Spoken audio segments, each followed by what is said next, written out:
अस्सलाम वालेकुम हाज़रीन ऐं नाज़रीन ड्रामा सीरियल दुलाम जी दोस्तों नेक्स्ट एपिसोड जी वरी अपडेट्स तव्हां सां शेयर कंदा हलूं दोस्तों। अॼु जेका ख़बर आहे बहितरीन ख़बर आहे दोस्तों। पोइन केसनि में मां तव्हांखे ॿुधायो त नवां करेक्टर किरदार थींदा ऐं ईंदा दुलाम में आहिस्ता आहिस्ता ऐं नवां किरदार अञा ॿिया बि अचणा आहिनि, लेकिन नेक्स्ट एपिसोड में हिकु कमु ज़बरदस्त थियण वारो आहे।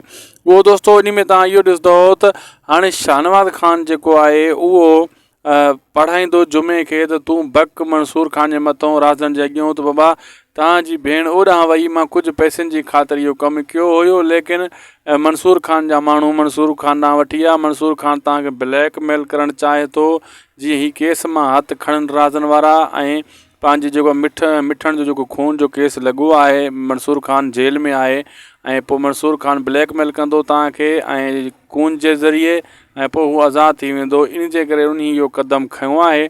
जुमे खे हू पढ़ाईंदो, जुमो मौलू जे ज़रिए वञी पुॼंदो शाहनवाज़ ख़ान वटि ऐं शाहनवाज़ ख़ान इहा गेम खेॾंदो ऐं तव्हां ॾिसंदो त राज़नि वारा परेशान थी वेंदा, हीउ छा मसइलो आहे, हीउ कीअं मसइलो आहे। ऐं शाहनवाज़ ख़ान चवंदो ईअं त इहो जुमो मंसूर ख़ान वटि आहे, हिते न आहे, पहिरियों त हेॾां होॾे करे पोइ उनखे पकड़ाए साम्हूं कराए अहिड़े हिसाब सां कमु हलाईंदो ऐं सॼी गेम मंसूर ख़ान जे कंध में विझंदो। जीअं मंसूर ख़ान जी माउ ईंदी राज़नि वारनि ॾे, पोइ हिकिड़ी ॻाल्हि बि हू न ॿुधंदा।